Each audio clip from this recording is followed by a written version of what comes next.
Reese, aka Reese, right? And this is another edition of Nurse Reese in the City, Car Chronicles edition. So they keep trying to tell me they found a password. I don't want a password. Sorry, clearly I'm in my car driving, and I wanted to do a video today anyway, but being that there's a little bit of traffic, I'm like, why not just do a video real quick? So I decided to do a video. I'm not really gonna wait for anybody to hop on. Since I'm driving, I can't really read any messages or anything like that. I really wanted to be able to go live and go on like IG and stuff like that and see the comments, but I'm not going to be able to do that, unfortunately. But I do want to talk to you guys about Wilkes University, the clinical portion mainly. I'm sorry if this is a little shaky, but I also, so basically I want to talk about Wilkes University, mainly the clinical portion, but I don't mind starting from, the beginning and kind of like going through the process. I may do a Capella video later, as there's always Capella questions, always Capella questions, but this is Wilkes University focused, all right? All right, so where do we begin? All right, so a lot of you know that, or for those of you who do know, those who don't know, I am in the one of the post-grad NP programs at Wilkes University. I got my MSN, my BSN from Capella University, and often I see a lot of questions asking, is it hard to get into NP school with a degree from Capella? So no, for me personally, it wasn't hard to get into, post-grad school for NP after getting a degree from Capella. So as far as Wilkes, you apply, there's like a $300 fee. Like once you get accepted, there's a $300 fee to hold your place, like to hold your seat. And then let me see, after that, there's like basically this orientation that you go to. It was virtual in my case. It was virtual orientation. And I believe they actually, before you get to go to the virtual orientation, I think they have like another orientation that you do. It's like self-paced, and you have to basically go through that. And then once you're done with that, you have to do it before you start classes, something like that. Something like that. But there's like two kinds of orientation. One is like self-paced, and the other one is basically virtual, where you meet some of the team, and hold on, I'm a little hot. You meet some of the team, and they tell you kind of what to expect. They answer your questions and things of that nature. Let me turn this down just a bit. Okay, so that's that with that. Now, as I mentioned before, I hadn't taken the 3 Ps before, which is commonly known as Advanced Pathophysiology, Advanced Pharmacology, and Advanced Health Assessment. So I haven't taken those, so I had to take those. Oftentimes, people usually they're able to transfer those credits over for those classes, but in some cases, some people aren't. They may have to take they may have to take 1 or 2 over, and mainly I think it's due to the amount of years in between when they completed those classes and when they're trying to be admitted into Wilkes University. So since I hadn't taken those, I had to take those. Had I already taken those classes, then I probably would have only had to do 3 out of 5 semesters. Health Perspectives, it's a whole long name. That is one of the classes that pretty much they have everyone take. I think in some classes, not classes, but in some cases, you can have that class waived, but in my case, I wasn't able to have that waived. All right. So, sorry if the camera's a little shaky. I'm in the car. Sorry, guys. This apparatus is not very sturdy. But anyway, so, all right. So some people do ask that, like, how many classes would you have to take? It really depends on what you bring, to the situation. Alrighty. So the next thing. So the classes are pretty straightforward. This is kind of like a recap. The classes are pretty straightforward. The majority of the classes you'll have tests, discussion board posts. There may be, little special assignments that you have to do. Overall, there is no group work. A lot of questions that I get are, do the professors or the instructors, do they respond in a timely fashion? And in my experience, they do respond in a timely fashion. Like, I haven't had an experience where they did not respond within, 24 hours. And just recently, I had asked one of my, like, the classes do not start until Monday. And but my class opened, I think, this Thursday. And I had a question, and I messaged my instructor, and she responded, like, right away. So, like, within hours. Not even. She responded right away. So, I really haven't had a problem with that. All right. So, yeah, for me, they respond. Now, I do want to move fast forward to, if you guys have any questions in particular, please don't hesitate to ask. But in the comments down below, and I'll get to them eventually if I can actually manually type them in. And if they're too long, and you know what? And that brings me to this, while this is top of mind. If you guys have, like, several questions that you want to ask me, please book a consultation. And I can go in depth with all of the questions that you have and things like that. If you have, like, one or two quick questions, just like a quick reply, feel free to drop them down. But please do not expect me to write long paragraphs, responses, because I'm not even really like a typer like that, like a text messenger that's going to sit there and write out all of this stuff. I'm not going to do it. So I do want to answer your questions, but if it's like more than two, I mean, you can still ask more than two. There may be other people who can answer them.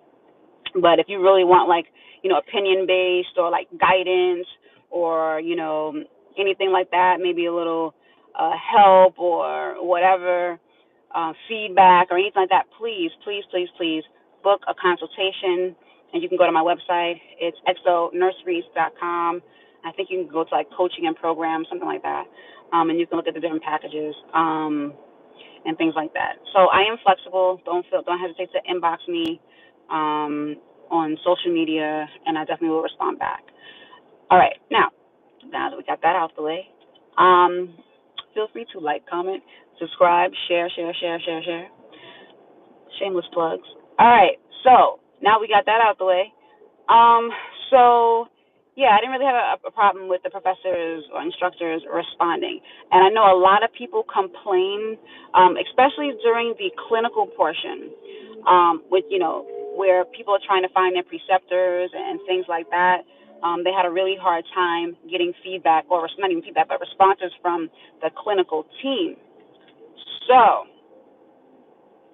that is true. Like, and this is really what I want to talk about, because this is something that I had to learn, like, going through the experience.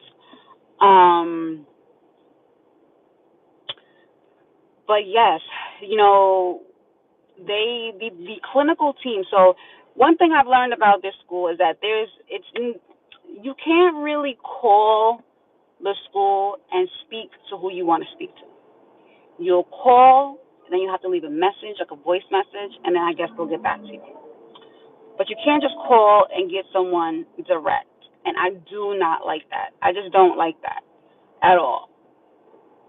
So usually it's best to, like, type or email your responses. However, when you email your responses, if you're emailing it to your placement coordinator or whoever, a lot of people complain that they don't get responses right away.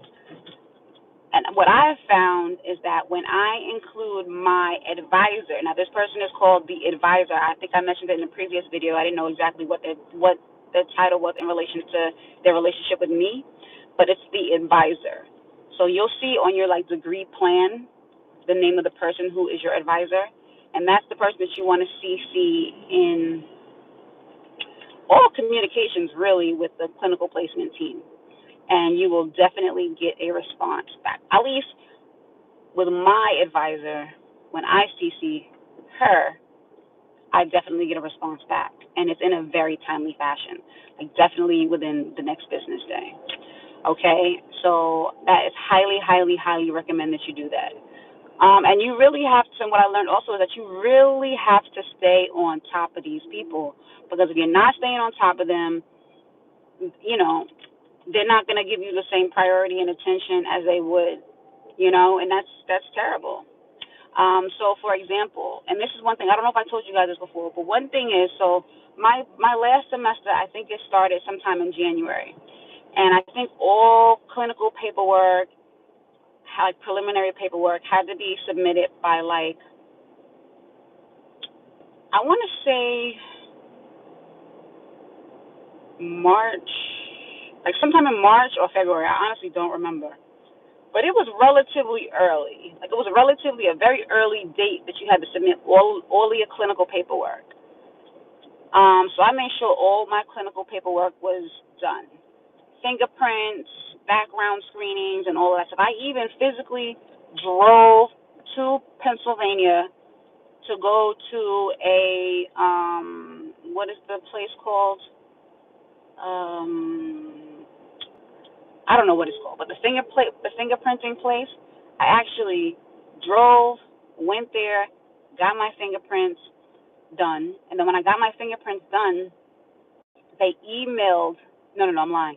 They mailed the results to my house, and then when the results were mailed to my house, I had to take a picture of the results and upload it to the computer. And I think also something else was sent to me. I think that Pennsylvania, like, child abuse thing or something like that.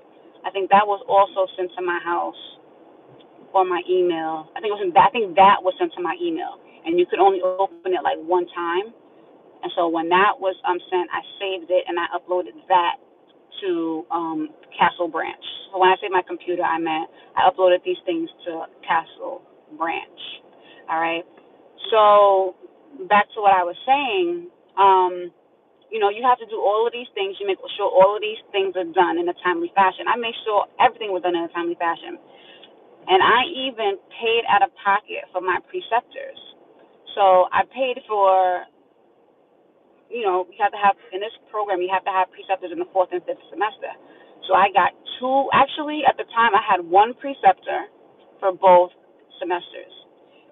And come to find out, for the summer semester, which is now, or starts Monday, they didn't approve the preceptor for because, oh, and this is another thing. Oh, child, I'm going to get into everything.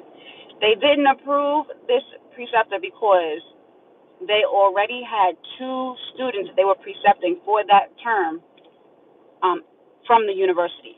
So there was this thing that, you know, they don't tell you about in the beginning or anything like that, but your preceptor can only precept 2 students from the university at a time. Okay? So, fine. All right, fine. So, whatever. So I went and got another preceptor, and that person was rejected because they were not within, they weren't in a state that the university was approved in. Now here's the gag. The gag is, and I might have mentioned this in the last video, but the gag is, there was another individual who was in the spring term, had a preceptor from the same state that my preceptor got rejected because they weren't in an approved state. However, their preceptor was approved. And I checked the website, and the state on the website is not approved. So I don't know, just a bunch of dysfunction, you know, as far as that is concerned, a bunch of dysfunction. But my thing is, I'm not going to push, you know, to have a preceptor who's not approved, and I can see in black and white that they're not approved, and then I have problems when it's time for me to certify to take the boards, you know, to apply to take the boards. So I ended up finding another preceptor and I had to pay even more money, right? I had to pay even more money for this preceptor than I originally paid for the guy. And then here's the thing, right? I saw how a lot of people were saying, and I'm going to say a lot because it was a lot. I saw how a lot of people were saying that the school was paying for their preceptors. So I didn't even ask them to pay for my preceptor. I just asked for them to pay the difference from the preceptor that I had already paid for and the new preceptor that I had to. Sorry, I think I had a glitch. Or you can just wait for us to find a preceptor for you. Now, and then they're like, in New Jersey, they're like, oh, we have like a 97% placement rate, right? I've seen in these Facebook groups how people had to sit out terms, because the school did not provide placement, even in places like New Jersey. So, I got things to do. I'm a solution person. You give me a problem, I'm going to find a solution. I'm going to do whatever I have to do to make sure that the goals and the stuff that I set out is going to go accordingly. So I did what I had to do. I'm like, look, and they said they had some other lady that, to look out for her to call me for an interview, Nobody has time for that. So I ended up paying for this guy, and now I find out, not the guy, for the preceptor, and now I find out that they're telling people that they ran out of money for paying for preceptors or whatever for people on this case-by-case basis. However, they'll be able to give people money. Take exit 15. Okay, they want me to take that. All right. So, sorry guys, I'm looking at my instructions. All right, my directions. So, hold on, get my thoughts together. All right. So the case-by-case basis. 2 seconds. I lost my whole train of thought. Oh, so in July, they'll be able to basically help people pay for their clinicals and so on and so forth. And I'm like, this is not, to me, it's not right. Like, even though I'm paying out of pocket, I shouldn't have to, pay for stuff that, they're helping other people pay for and so on and so forth. But I'm only asking for $500 or whatever it is that people are paying, for these preceptors. It's like I already did all the heavy lifting. So I was really upset about that. Not really upset, but just disappointed. Really, really disappointed because I came in on a guaranteed, clinical placement thing. And then, like I mentioned in the last video, they do all of this rewording on their website. And it's basically like, oh, yeah, we have a clinical team that helps guide you, provide you with the resources and all this other stuff, and it doesn't cost a fee. And, you don't have to basically, and they do all the work so you don't have to worry about it and you can focus on your exams. Yeah, well, how am I focusing on my exams when I'm doing all this heavy lifting to try to find a preceptor because y'all about to let it fall through the cracks? So, yeah, that was a little stressful. And then at the time, I was taking a really difficult class. So it's like I can't really focus on this difficult class the way that I need to because I'm worried about whether or not I'm going to be in clinicals the following term. So anyway, that was stressful, and I'm not the only one that was going through things like that with the school. Several people, at least there's several people have decided to sit out. So some people, oh goodness,